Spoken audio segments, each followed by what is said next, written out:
Hey everyone, and welcome to Chef AJ Live. I'm your host, Chef AJ, and this is where I introduce you to amazing people like you who are doing great things in the world that I think you should know about. If you watch the show regularly, you know that this is Lifestyle Medicine Week, where we are featuring all new, well, they're not new doctors in terms of being doctors, they're new to me, but they all are board certified in lifestyle medicine, along with many other specialties as well, because we're coming off a whole week dedicated to lifestyle medicine. And each week, each doctor is being introduced by another doctor named Dr. Madhuri Paidasetti, and she will tell you who our special guest is today. Hi, Chef AJ, thank you for having us. So yes, I'm Dr. Madhuri Paidasetti. I'm located in Chicago. My passion is whole food, plant-based, zero oil lifestyle, veganism, ethical veganism, animal liberation. I love dancing, and I'm just so honored to introduce Dr. Niraj Shah. And so he's an expert lifestyle medicine physician. He's triple board certified in family medicine, obesity medicine, and lifestyle medicine. He's a certified yoga and positive mindfulness teacher.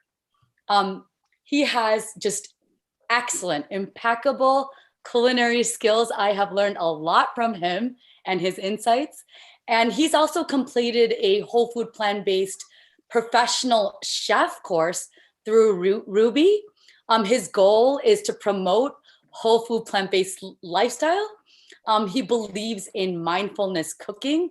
So quote unquote, health is being cooked in the kitchen temple. Also, Dr. Shah is one of the founding members of IJDRP, which is the International Journal of Disease Reversal and Prevention. It's an open access, peer-reviewed journal created to document the science of nutrition and lifestyle to prevent, suspend, and reverse disease. It's a publication of the Plantrition Project. So that's just amazing. And he is so humble. And I just did not want to leave that out, even though he didn't want to say it, but I definitely had to make sure that was included. And also I just, I'm so excited, to introduce such a great person and great friend. So I warmly welcome our dear friend, Dr. Niraj Shah, to speak and elaborate on the 10 powerful steps of mindfulness cooking. Oh, I'm so excited to meet you, Dr. Shah. Yes, well, that was a very stunning introduction. So probably that's all there for promoting myself. So now on, I'm going to promote this wonderful lifestyle that we all are talking about today. And I think with that introduction, what I was thinking of, when we have a little boy collecting all those toys, and after a while realizes that there are too many toys, it's about time to share, and that was a very famous animal right activist, Phil Wallen. I don't know if some of your audience would know about him, but I don't remember exact phrase, but what he said is that there are times in our life where we surpass our expectation, what we want to learn. And that is the time where we want to, that's the time where the journey starts from being successful or striving for success, from there to being significant. And I think I have a personal thanks to Chef AJ to giving me this opportunity to starting my first very beginning steps towards this process or journey of being significant, of everything I've learned and I can share. That's fantastic. So tell us, where do you live and what do you do in your practice? Yeah, I currently work for a healthcare BJC located in St. Louis. My personal practice is actually in Southern Illinois, which is about 20 miles from the border. I do see our patients on a consult basis for weight loss for other primary care physicians. I also practice a typical family practice of primary care. And then I try to incorporate lifestyle medicine in everything that I do, whether weight loss or typical primary care. Wow. It seems like, well, if you're board certified in lifestyle medicine, because that's the newest specialty, you have to be board certified in something else first, right? You can't just like Right. go to lifestyle medicine. Absolutely. Yes. And it seems like so many of you guys that are board certified in lifestyle medicine have 2 or 3 other certifications. Yes. Yes. I think the lifestyle medicine it's sort of, there are 3 major organizations. We have Physician Committee for Responsible Medicine, you have Plantation Project, and American College of Lifestyle Medicine. This 3 organization has a significant contribution in my life and many physicians across the country and the world, where inspiring us to look for this board certification lifestyle medicine, and really truly in an actual sense where uh, transforming people's life through better health. Then what we have today is more of a disease management healthcare. We want to move out of that to something more significant and transforming for our patients. So this is a great new specialty, and I hope it gain more and more ground every time when we come and speak. Do you only see people in person, or do you ever see them virtually? Right now, I'm part of the health organization as an employee, and I'm seeing mostly in person, but our organizations do offer video visits, so we do that as well. Right. But somebody would have to live in the state of Missouri, I'm guessing, to see you, whether it's virtually or in person. Missouri or Illinois, yes, one of those 2 states.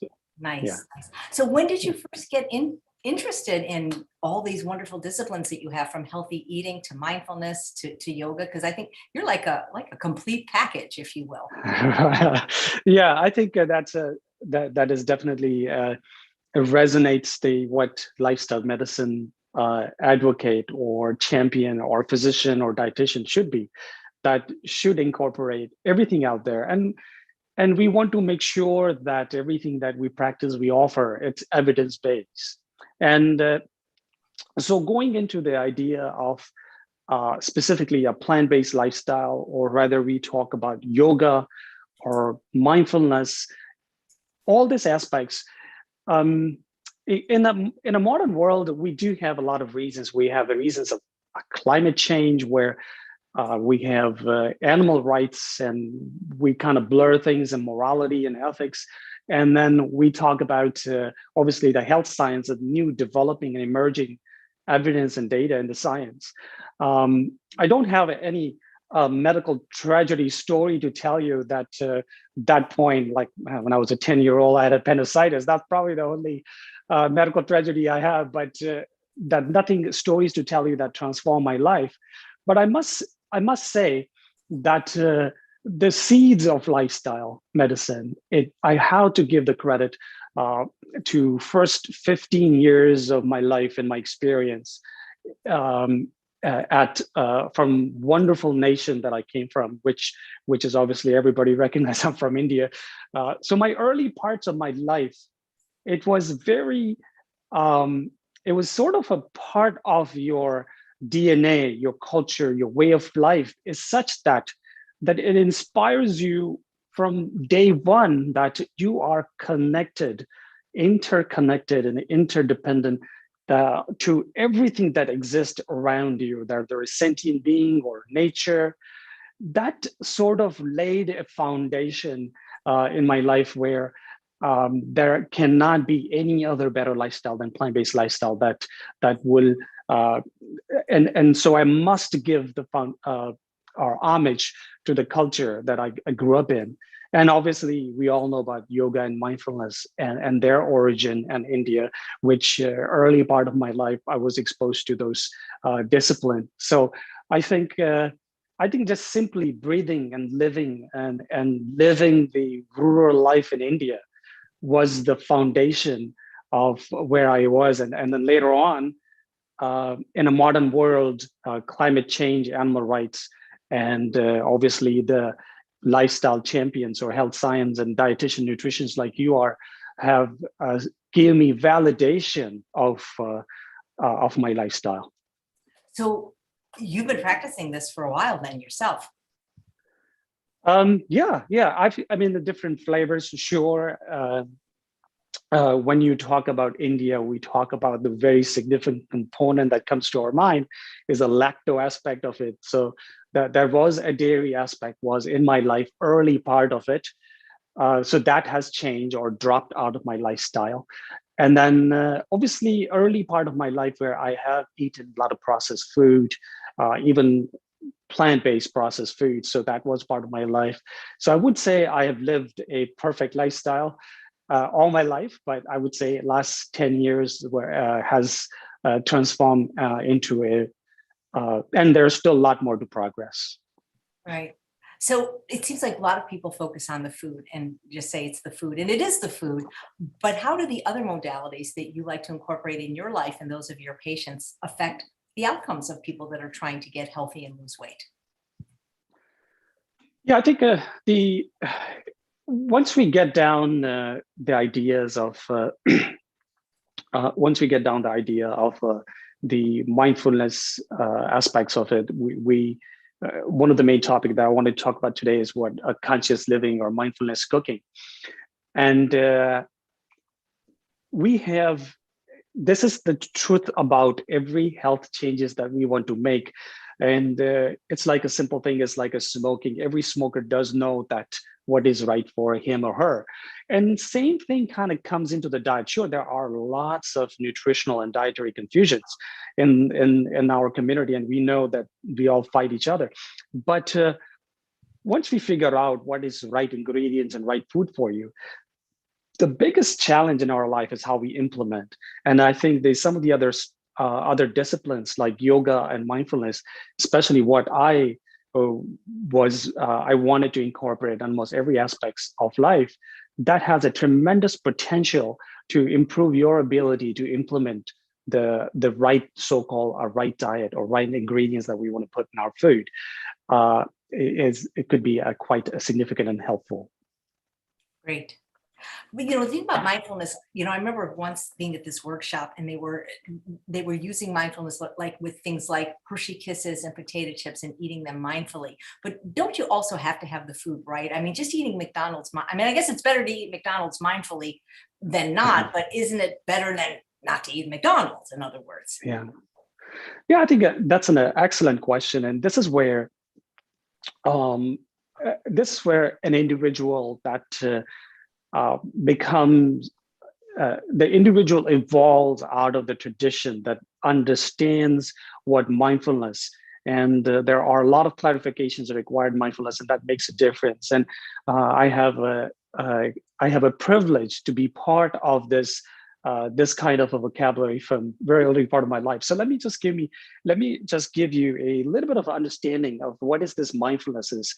So when we use word mindfulness in the Western world, I think the more appropriate way of saying is conscious living, or conscious cooking, or conscious eating, which is sort of a better term. But there are three foundational terms that comes from the yogic culture or the meditation culture. One is dharma, ahimsa, and karma. And I'm sure you heard ahimsa and karma. It's very commonly used in a Western world. And then you have dharma. So these three words are very much maligned in a Western world because it's not intended, but there is a lack of linguistic knowledge. Sometimes people misinterpret them. So let me just give you brief understanding and give you sort of a clarification. What do we mean by mindfulness? And we add the word adjective mindfulness in front of almost anything. So when an individual performs any actions that aligns with everything that exists around you, whether it's a sentient being, plant, and even the planet and the nature and everything else, when an individual performs the actions that aligns with everything that exists around, that synchrony is what I call it. That whole process, when we keep that process in the background, you as an individual performing an action, that's your dharma. That action is what I consider as a ahimsa. And I think about this: you have a piece of a planet, and eventually ends up becoming a part of your body, and then gives you this wonderful human conscious experience. That journey All right. So whatever you're taking stuff, whenever you're taking something from the planet and you're giving back, and in that process, you're having this wonderful human experience. When you are what you're taking from the planet, so when I say taking from the planet, means that you got the Mother Earth, and then you have that transcends into a living beings like plants, and plants transcends into many other sentient beings, and then eventually becomes a part of our food, and then that we eat and becomes us, right? So when we take the piece of planet and give back what we got from the planet, that's a perfect synchrony. Whenever you create a deficit where you're taking something from a planet and not giving back, in my term, that action is what I consider ahimsa, opposite of ahimsa. So that your action is synchronized with ahimsa, where it means that what you're taking from the planet, you are giving back. You are aligning yourself with everything that exists, with this conscious reality that everything in the universe is interconnected and interdependent.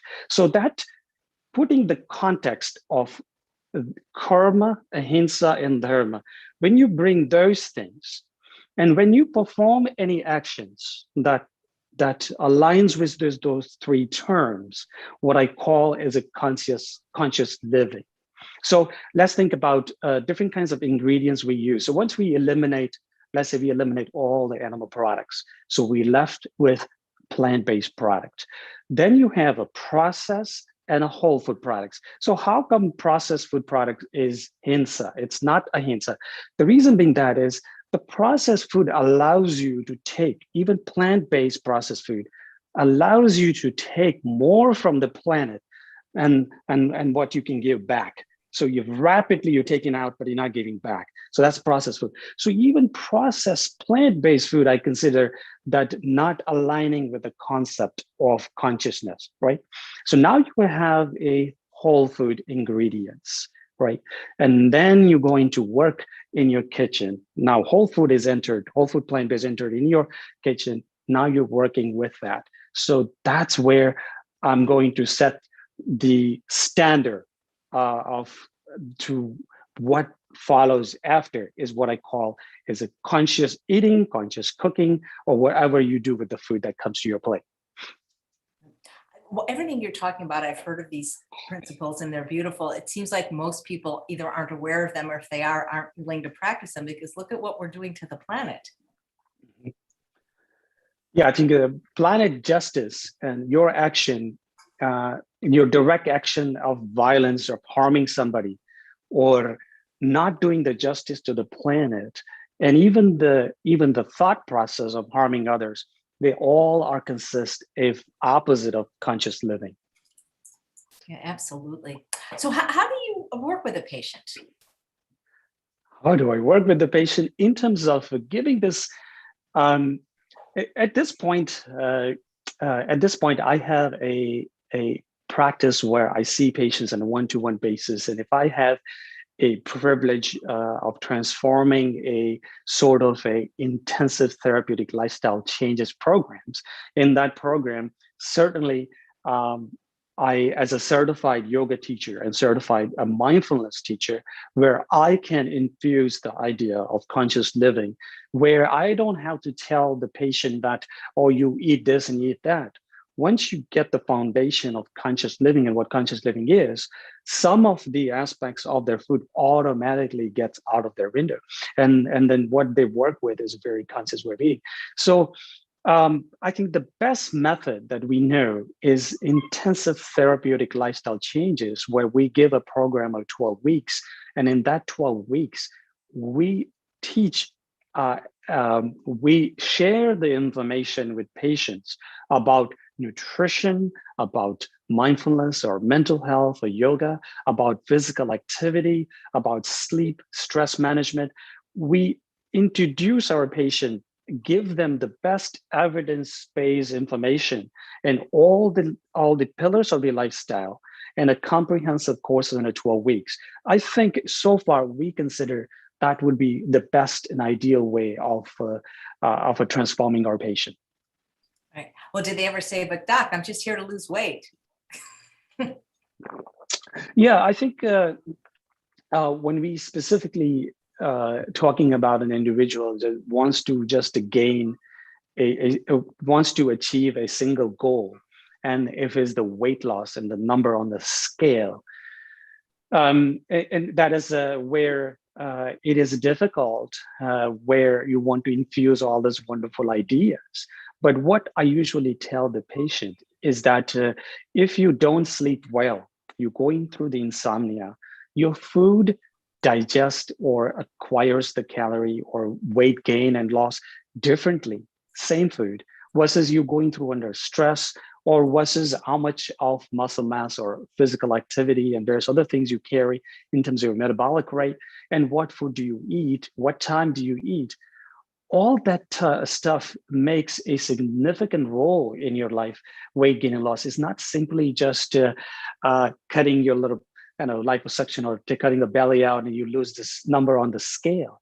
It's the process of putting all the pieces together, and the weight loss is just blossom. It's not like you want to make this effortless process in such a way that you don't have to carry weight on your head. You carry weight where it is, and then you transform with it. Nice. So what is mindfulness cooking? Yeah, that's interesting. So we talked about, I think I was looking at, before I was going to talk about this topic, I was looking at on YouTube and I was looking at Amazon and books, and there is essentially not a whole lot of literature about it. And so I feel a little bit comfortable because I can say almost anything I want, right? But an interesting thing about mindfulness cooking is essentially almost anything in your life, whether you're eating or you are running, walking, doing anything in your life, if you're doing in a conscious manner, that becomes we use the term mindfulness for conscious living. So that becomes a mindfulness. So when we are cooking, when we're in the process of cooking, so we talked about earlier is that we got the whole food, we got the plant-based ingredients, you got the multiple plant-based ingredients on your table. Then you have a cooking method. You got air fry, you have steam cooking, you got baking, roasting, or different kinds of, or you can have water saute and all kinds of cooking method. And then you got all this medicinal, what we call herbs and spices, and you bring all together with a multiple different permutation and combinations, and you bring and then you bring the recipe. The question is, does that really solve the problem? So some of the questions being raised is, this gives you a great foundation, what you're working with. And this is healthy, nutritious, and all that stuff. But does that really solve all the problems of health, mental health, and everything else? What are other things that we need to focus on? We need to concentrate on. How do we prepare food? What mindset, what mental emotions we have while we are cooking? And what kind of a food that we should cook for somebody who's going through depression? Because when somebody's going through depression in your family, not everybody's going through depression. Maybe one member in your family is going through depression because of their individual, something to do with the academic, something to do with the relationship, or something of that nature. So you can't just cook the same food for everybody. So there is a emotional, psychological, maybe nutritional requirement. There's an athlete in your family, and the spiritual. All these aspects should be available to you if you are a cook in your household. And when you have all this information, with all this information, you have a set goal and outcome. You want to progress, you want to get better, and you want to constantly improvise. So in other words, that's what I call a conscious or mindfulness cooking. Right. Do you cook yourself? Yes, I do cook. That were a sort of, I acquired the chef training from Rouxbe Culinary School. It's a very small 6 month of very robust, but very intensive course. And obviously I learned that because I wanted to improve my vocabulary and my communication skills with the patient so I can empower my patient. Earlier, I used to tell my patients that just cook better, or like do this and do that and do that. And then 2 months later, they come back, it's like, Doc, I don't know how to cook. you know. So I improve my vocabulary, improve my knowledge and communication skills with my patients, so I can empower my patients with another level of cooking.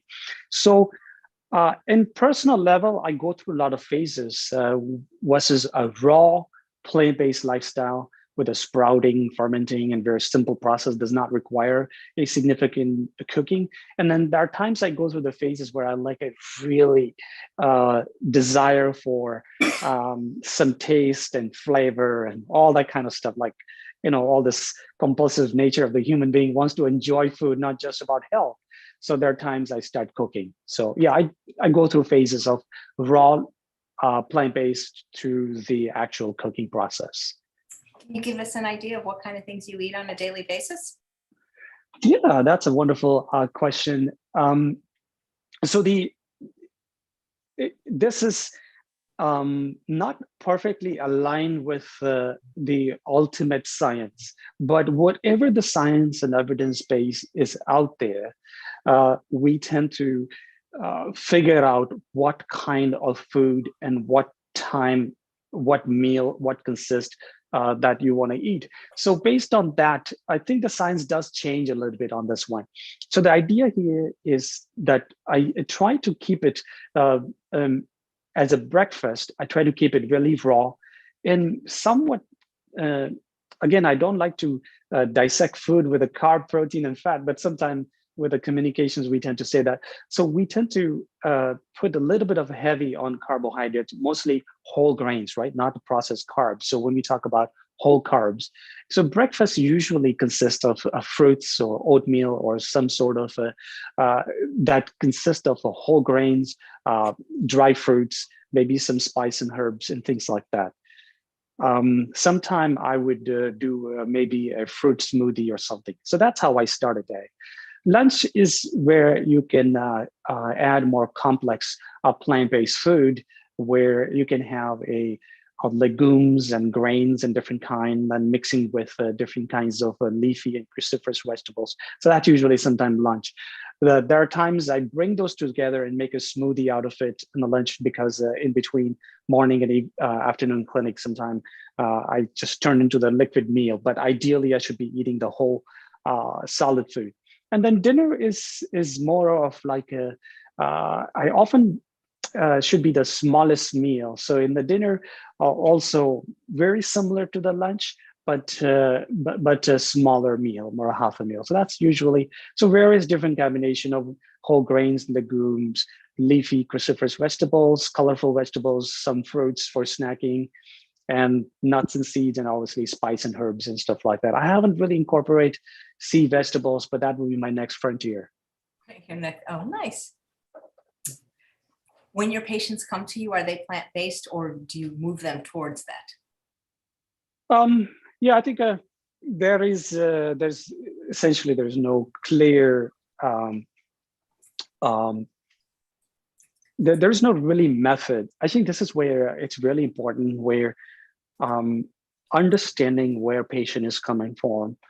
And once you realize where the patient is, as a clinician, my goal is that help them to make a few step forward, instead of scaring them where I am and then expecting them to follow. Why are they not following my stuff? Because where I am today has taken me 15, 20 years. So I can't expect my patient the first visit, like, hey, go on to this plant-based lifestyle.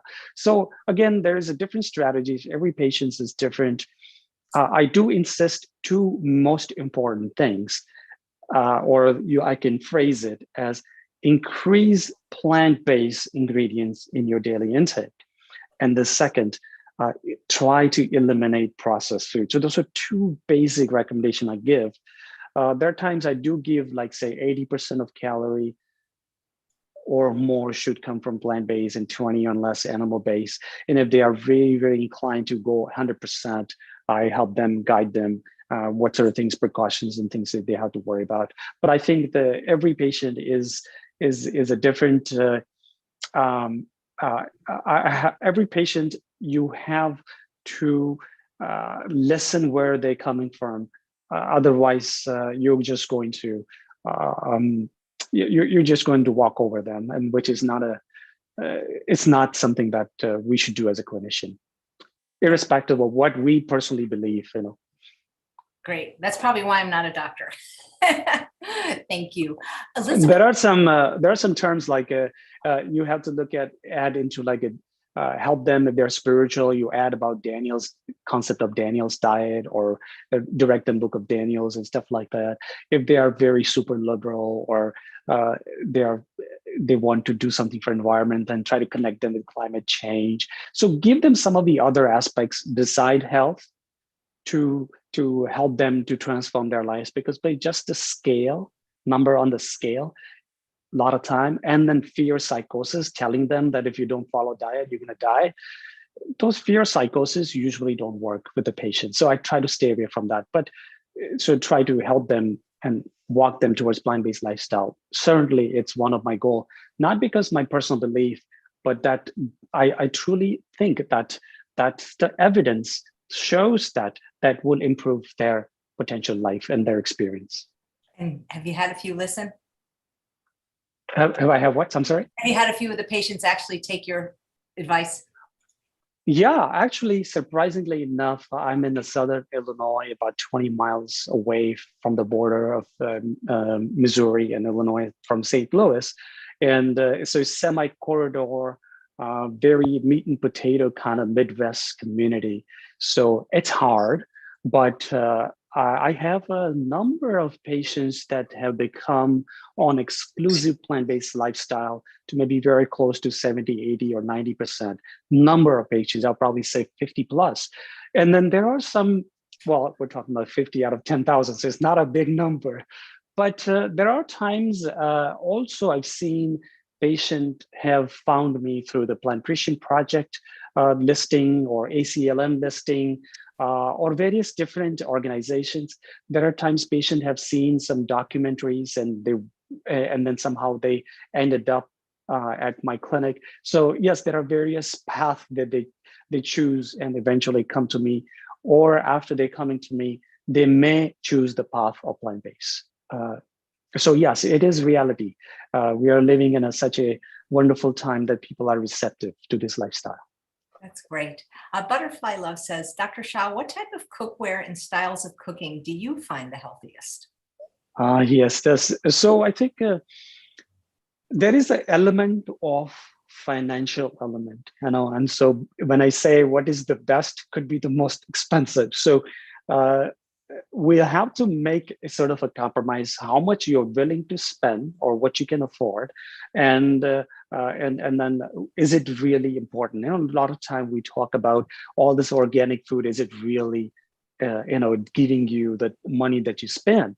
So I'm a very influenced by Dr. Neil Bernard, and PCRM is a very dear organization to me. So I learned this a lot, inspired from Dr. Neil Bernard. And you might know Dr. Garg, Ashwini Garg. He has also inspired me to buy this Salad Master cookware. So the idea is the best cookwares are essentially a stainless steel. And the Salad Master claims to give you the best grade of stainless steel. So that's kind of what I use. And obviously, as far as a blender, which I use Whitemax, and then various other. I have a number of other cookwares and kitchens ideas that I use.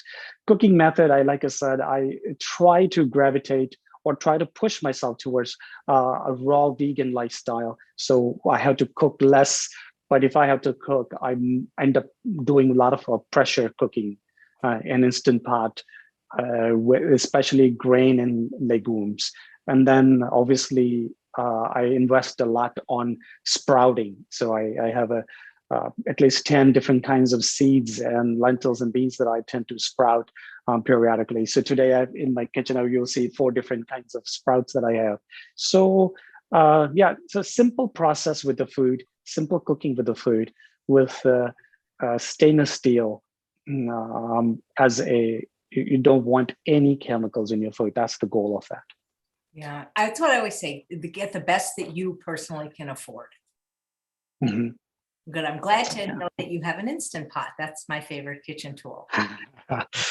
Yeah, that's a great. I have to dedicate my life to this invention. This is amazing invention that has changed and transformed my life, and more importantly, it has made a very, very convenient and time-saving invention. Yep, absolutely. Elizabeth, who's watching live, wants to know, do you practice Ayurveda? Yes. So one of the things that I wanted to talk about in this conscious cooking aspects of it is, let me see, a little out of order here. Um, so one of the concepts of conscious cooking, which I wanted to talk about, is where when you are, it's a sort of like customized cooking. Means that a little bit touch on this topic. Every individuals, let's say average family, you have a couple, you have 3 kids, you have family of 5, maybe you have 2 parents or something. Let's say a family of 5. Each and every individuals, if you are thinking that if you want to create notions that you are a cook and you are the only one know how to cook, and I'm going to cook what is aligned with my taste and my flavor, and everybody else in the family has to cook, has to eat that way. Sure, it is just a lot of time we don't uh, we tend to overlook some of the variations of an individual, whether it's a body type, rather is the state, mental state.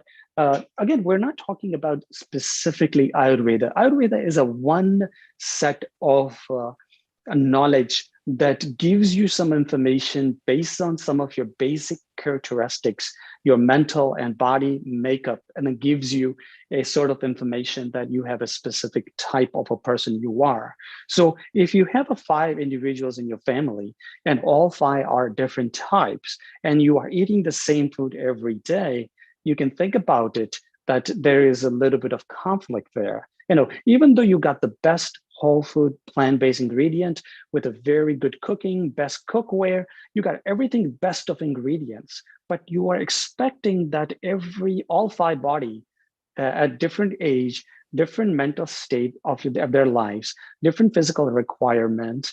You have a young female in your life that menstruating. You have a young athlete in your life that requires a trekking or muscle building. You have a husband doing different kinds of physical work or maybe a desk work, and you have a woman and a wife in the family that requires different kind of job. Expecting that everybody's eat the same, I think it's a little bit of something that we need to pay a little more attention to it. And so that's where I wanted to get to that as a conscious cooking takes care of these elements where, so where you're getting this information, whether you're getting the information from Ayurveda, whether you're getting information from the contemporary science, Chinese medicine, maybe some medicines from the Native Americans, some ideas of from the African medicines. So you can grab, get wherever the information that you align to, spiritually, consciously, intelligently, science, whichever way you are aligned to, you use those informations and you will have to make a little bit of modification and customizations with a conscious way of delivering the right food to the different members of your family. And this is a very important element that is often ignored. And they often say, my son or my daughter is a picky eater, but it's possible that you might be just giving the wrong food to your family. And that's maybe, have you ever asked them what they want? Or maybe you make young kids addicted to highly processed food, and then you expect them to change. And that is so something that we need to create a foundation early on in life. Some of the practical ideas again, I'm kind of moving away from Ayurveda, but the Ayurveda is a way of customizing individuals and what food is right for you. It is sort of that. There is a lot more. The Ayurveda has a lot of knowledge on various different medicinal plants, and there has a lot of knowledge in terms of different, even they have a sort of some pill form of medications and stuff like that. And Ayurveda also has a physicians that they use very subtler aspects of your energy, that feeling the nadi or the pulses, and they tends to diagnose various different diseases. They have a very profound process. The question is, I don't practice Ayurveda. I have a very superficial knowledge. I'm a very open-minded skeptic to Ayurveda and any other medicines in the world. But I do think that Ayurveda has a significant contribution to the modern science. I was going to say one quick point in this regard. How do you customize it? So what I was thinking, once you aware of family members in your life's different requirements of mental and physical health, sometimes there are a couple of things you can do. There is a concept called spice blend. So you can have, let's say you have 5 members in your life, you have a 5 different kinds of a spice blend. What spice blend is, you take different kinds of seeds, different ingredients and amount of spices, depending on what individual, their likes and dislikes and their body types from whichever science that you gathered the information. And you mix them, you roast them, and you create a little jar, and you put the spice blend for person A, person B, person C, 5 people in your household. You can also do the same thing with a salad dressing. You use different kinds of ingredients specific to the specific individual in your family, and then obviously different kinds of drinks that you can serve to your family members. And so you can create some basic foundation of food, that carb, protein, fat, legumes, grains, all that kind of stuff. And then each individual, based on their temperament, their body type, they add some of the ingredients, whether it's a spice blend, salad dressing, and things like that. Those are just example, but there are many other ways you can customize a conscious cooking for each and every individual family members. So again, I just wanted to add that to the Ayurveda concept. That's wonderful. When does yoga come in?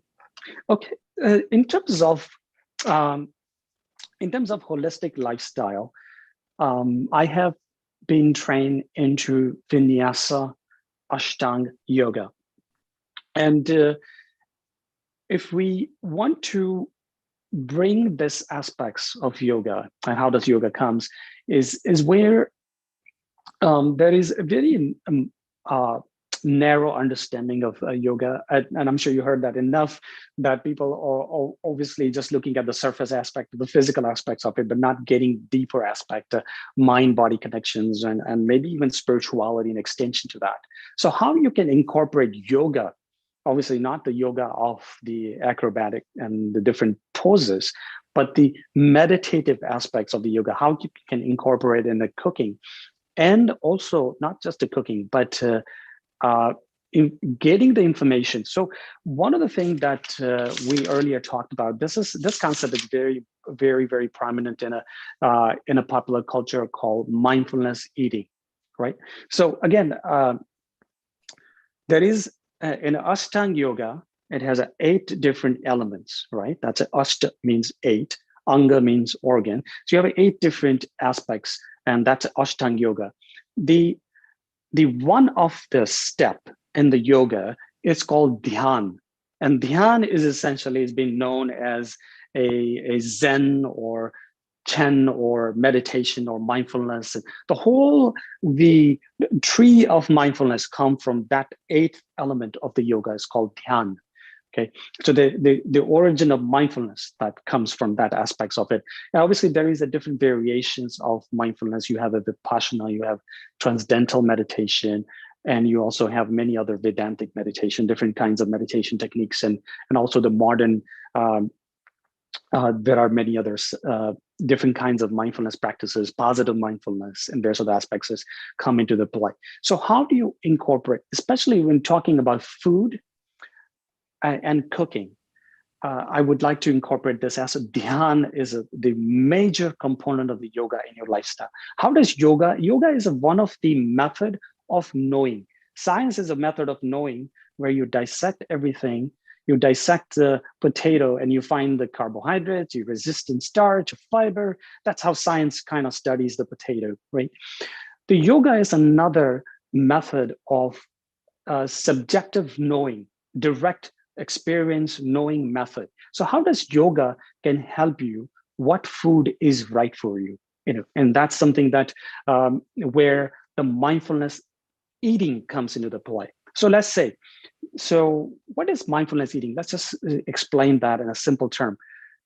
Being aware of your sensory experiences in your body and the thought content in your brain. Okay, I'm not using the word mind because that gets really corrupted. So your thought content in the brain. So being aware of sensory experiences in your body and the thought content in your brain while you are eating, that's mindfulness eating. So when you are doing this, when you are going through the process of making bite, and as the food travels from your mouth to all the way to your stomach, you are becoming attentive, you're bringing your awareness, anything that food is doing to your body from the time that you're visualizing, smelling, tasting, and going through your stomach, you are increasing your awareness what food is doing to your body. So when you practice mindfulness eating over time, let's say in your five, let's going back to the example of 5 different individuals, members in your family, each and every individuals are practicing mindfulness eating for 1 month. They will give you an information. They will write down their experiences that when I ate this kind of a food, I have gotten this kind of a sensory experiences and this kinds of thoughts.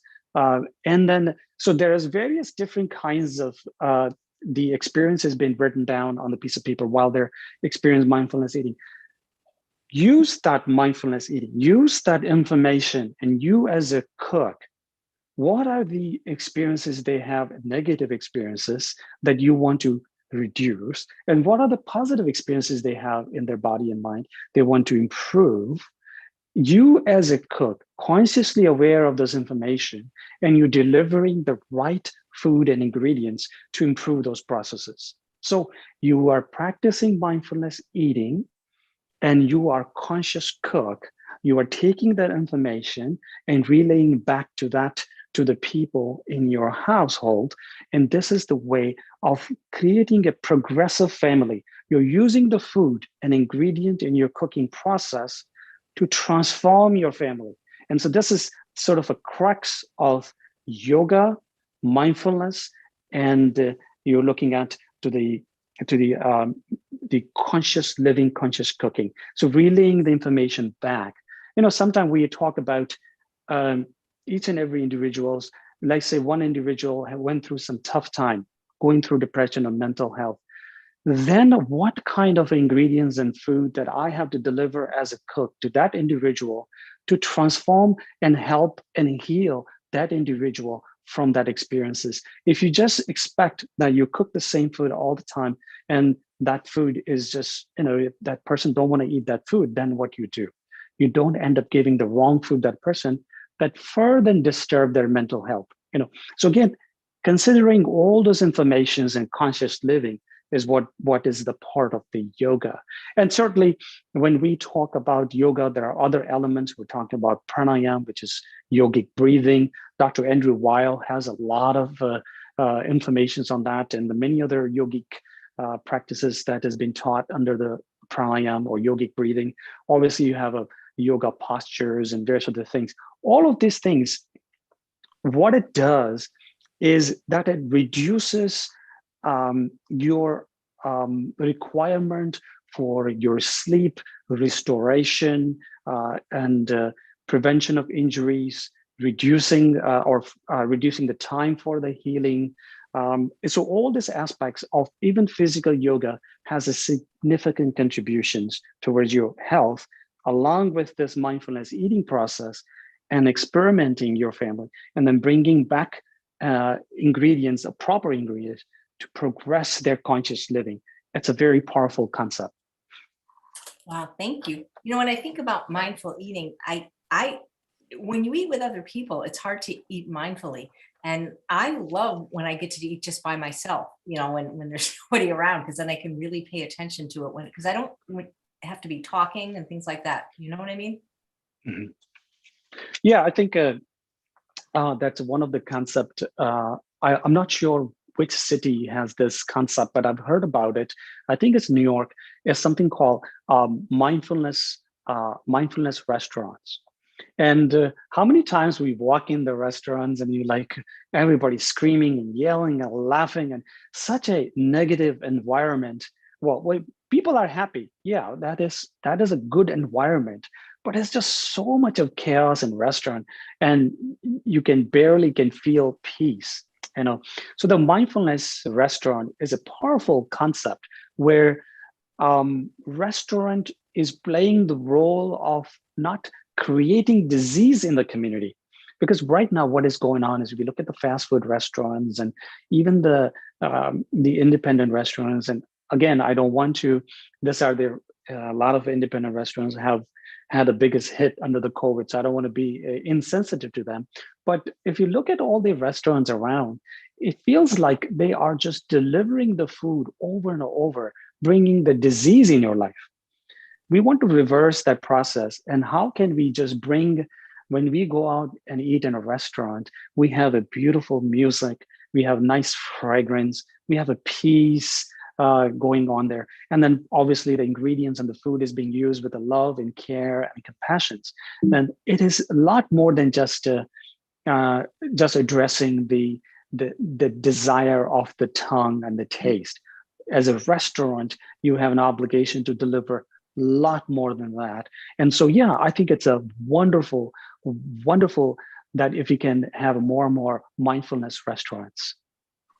That's fantastic. Subkika wants to know, how did you study for the lifestyle board certification exam? How did I study? I think one of the biggest aspects of lifestyle medicine is that people look at as this is another example I give. I used to go to, I don't go anymore. I used to go to obesity medicine, and in that conferences. And when I look around, there are about 1,000 clinicians or physicians in various different mid-levels and aspects. So there are thousands of clinicians, and they're there to learn how to help their patient to lose weight, right? And so they want to learn the best method and best science out there. And when I look around, it feels like almost half the individuals are obese themselves.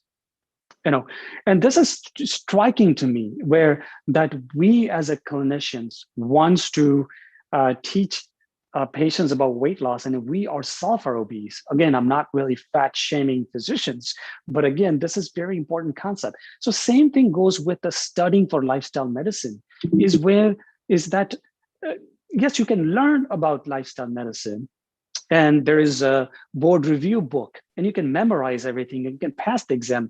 All the physicians are incredibly, they have a great memory and they know how to memorize stuff and take the exams, and they've taken 20 exams and they'll pass the exam. But the most important as a clinician is that, have you incorporated all these lifestyle pillars in your life? And if you've done that, passing the exam, passing the board, getting the board certification, it should be blossoming. It should be spontaneous and the natural. It should be just a natural process. You don't have to think about it, right? So I would definitely. I have gone through Plantation Project, American College of Lifestyle Medicine conference, and I've been to a physician committee, responsible medicine conference. This conferences I have attended over 7-8 years and have laid a foundation and transformation in my life first, and then I took the exam in 2019. I took the exam, and it was so natural process. Great, thank you. Jeanette says, Yeah. you have a website or a YouTube channel? So I think this earlier in the very beginning, I mentioned that this is my first step towards being significant in life. So again, there is so many steps that I have to make, and I think this question maybe is giving me indication that it's about time for me to do what people are expecting to, and where I can share the knowledge and be significant to the society instead of just grabbing all this knowledge and just use it for myself. So yes, I think certainly very soon enough, I'll try to make myself available where I can help, where not help, I can share my knowledge so people can pick up whatever they want. Well, don't try, do. Yes, I will definitely do it. Yes. If you need help, I can help you, because Yes. I would like to learn more about what you're teaching. People are saying they've heard of different restaurants in the United States that have experiences of silent dining. I know where I teach at a spa in Mexico called Rancho La Puerta, they often do these silent dinners. It's so hard to eat and talk, because who wants to talk with their mouth full anyway? And I find that I eat more when I'm with other people, because there's just something about being about, I don't know. It's just, I love eating by myself. I must be strange that way, but I do really enjoy it better when I don't mind eating with my husband, but we don't talk anymore. We've been married for 25 years. Now, do you also teach yoga, or do you just practice it? Yeah, I have, obviously, as a physician and clinician, we have a lot of other responsibility and busy life. So I have not been able to teach yoga, but yes, I have been lagging to practice yoga lately, but currently I'm in a training for 300 hours of training. So I'll complete my certified yoga teacher training of 500 hours. I finished basic 200 almost 8 years ago. So it's been a long time. I wanted to finish this. So currently I'm doing a 300-hour teacher training. My goal of completing this teacher training is again, enhancing my communication skill, using my knowledge, my linguistic knowledge in Sanskrit and the tradition, and bringing this together and help people and improve my communication skills. So yes, I have had a few experiences of teaching yoga at various places, but I don't have any regular yoga studio per se where I teach, but there are multiple opportunities that I had in the last 8-10 years to conduct the classes in yoga and other styles that I usually more inclined to. The problem with my way of teaching yoga style has a lot of traditional elements, and sometimes it's so difficult and challenging to teach others. So I think that what I'm going to get out of this 300-hour teacher training, where I can learn language and the skills, teaching skills, where I can teach yoga without, I wouldn't say polluting, but without incorporating my traditional biases. So it is, I'm going through that process of right now, and hopefully I'll be able to teach yoga for the far more discipline and routine and more frequent. Well, I thought of a name for your channel, the Mindful Dr. Yogi Chef. Yes, that's wonderful. That includes everything. Yes. You hit it all. Jeffrey says, what do you think of microwaving? He says he doesn't do it, but wonders what you think of it. Yeah, I think that this is a wonderful question for Dr. Michael Greger at his website. And he will have a lot of different research papers would be comparing, and will give you some sort of conclusions about microwave. But yeah, I don't have any specific aversions. Obviously, I'm very open-minded to spirituality, and obviously that's why I'm in more in the yoga and mindfulness aspects of it, and I'm trying to bring that as a mind-body connection. But you just went away. You went away, Doctor. There you go. I'm back. So the mindfulness connections where I kind of lost. What was the question? Sorry. Oh, microwaving. How do you feel? Microwaving, yeah. So there is aspects of you can think of from the more of a conscious or spiritual sense of it, where you are really sort of using different waves to sort of change the compositions. Essentially, what you're doing is microwave is using the water content of the food, and you're changing the temperature of the food. And so as far as looking at evidence base and the science, I have not incorporated that there is a significant harm of microwaving. So from strictly speaking, just because there is no evidence doesn't mean that it's totally harmless. But if we try to correct the language of science, we always use the word, there is no significant evidence of microwave harming. But that doesn't mean that there's absence of it. Yeah, I mean, don't we have to look at things kind of like triage? I mean, if like I know people like they drink alcohol and they eat meat and then they worry about the microwave. I mean, come on, you know. That's true. Yeah, I think that goes back to the. I came across this wonderful book called Zero. Excuse me. I don't know if you ever heard of that. I'm not trying to promote, and I'm not getting any money from that. But they had wonderful combinations of various different drinks. There are about 150 different drinks, non-alcoholic drinks. Again, I'm not against any actually legalizing all drugs. So I'm pretty liberal in that sense. I'm not trying to take away alcohol from you if you're drinking alcohol.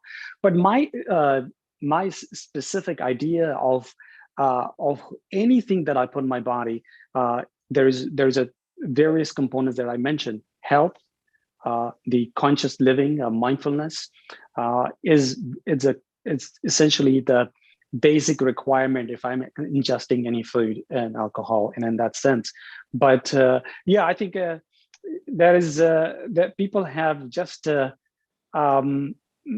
we hear all about vaccine and we hear all about medications and drug side effects, but people never really research about the food that they eat and what their impact on their body. And so it's just very misplace the worries and anxieties that just I think if you get down to whole food, plant-based, a little bit of conscious living, get some yoga, mindfulness, you got a good hang off on your sleep and stress. I think that's if that will take for a lot of people might take 5 or 10 years of perfection to do that. So let's focus on that first. Right, because it's not one thing. I mean, I've never been to a funeral where it said cause of death microwaving. I think it's the totality of our habits and behaviors, not just one individual thing that we do occasionally. Yes, absolutely. Yeah. Randy says, do you have a family and do they eat like you? I did see a person lurking in the background. Oh, there was somebody. No, actually, no. I'm currently I'm single, but I do have a family. In a sense that I have my mom, and then I have 2 wonderful sister and their husband, and obviously 3 nephews and 2 nieces. So obviously, I have a pretty big family. Obviously, they don't live with me, so yeah.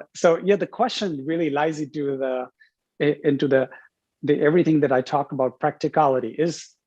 The question is really, Dr. Shah, do you have really practical experience? Do you know how hard it is to customize it?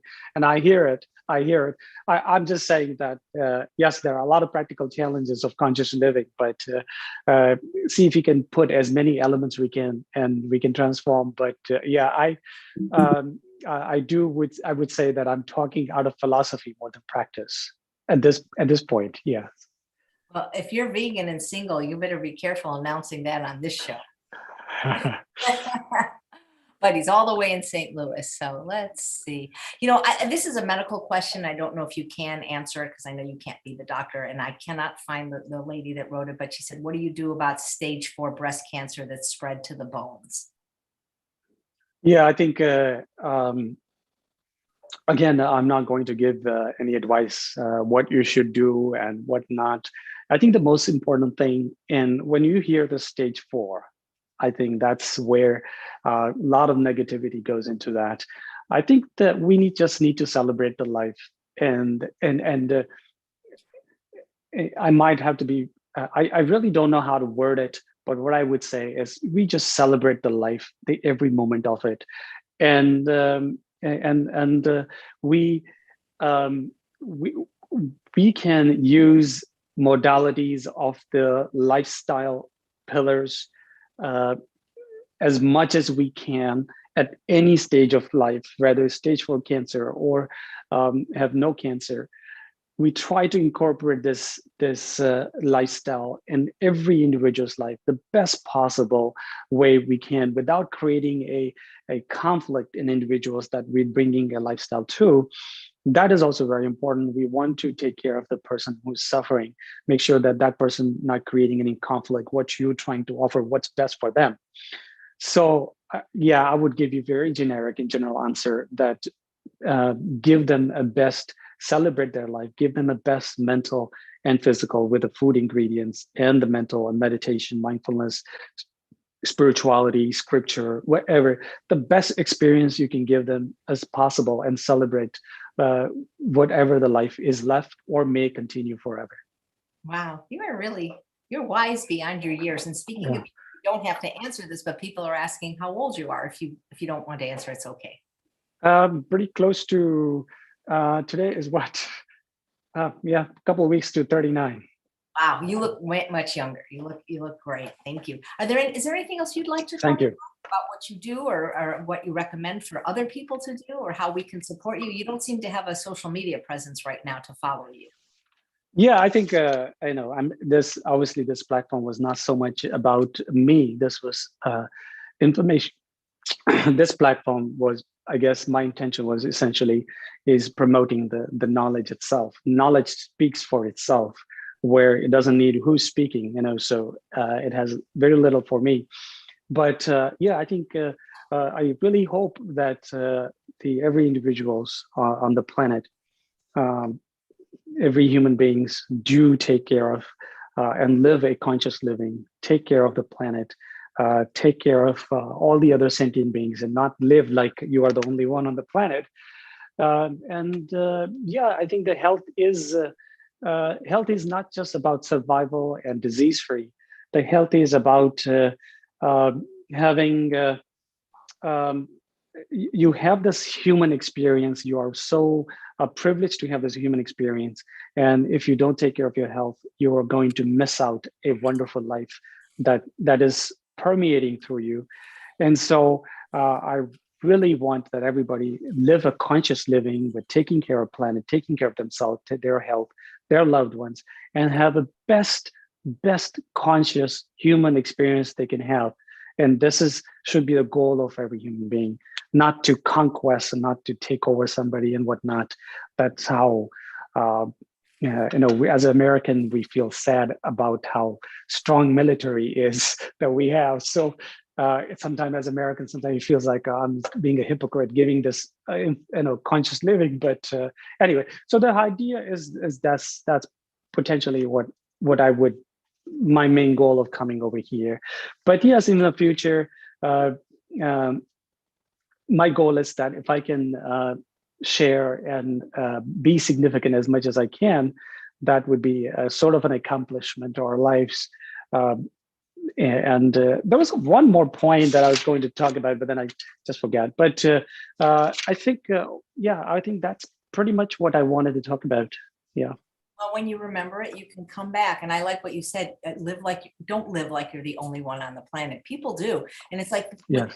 People really rarely think about their health until it's compromised. And people really never thought about the planet until it almost has been destroyed. It's very interesting. The only thing I would add to everything you said is be kind. Yes. Yeah, you just make me, you really got, I almost want to, you're just very inspiring. It's just like, I feel like I've almost been at church for this last hour. And I think not just being kind to others, but also be kind to yourself as well. Yeah. And all this self-help book is top 10 self-help book, and I think it's rightly so. We really need to be kind to ourselves as well. Wow, and so we got to eat the right food to be kind to ourselves. You're really much more than a doctor. You really are a spiritual teacher. So I would look forward to the opportunity thank you. Kind of classes to study with you, because I feel just very moved from being in your presence, even virtually, for this last hour. You really have something very valuable to teach that transcends just what we eat. Thank you so much. No, it is. No, thank you. This has just been an amazing, I just almost am tearing up. This has just been an amazing week meeting some of these absolutely wonderful people. So thank you so much, Dr. Shah. And thanks all of Yes. you for watching another episode of Chef AJ Live. Please come back tomorrow when we have another brand new, at least brand new to me, lifestyle medicine doctor. Thank you so much for the work you do. I'm sure she means it as a joke, but she says, you want to meet me by the St. Louis Arch tonight? Just, Sure. okay. Thanks so much. Take care, Dr. Shah. Yeah.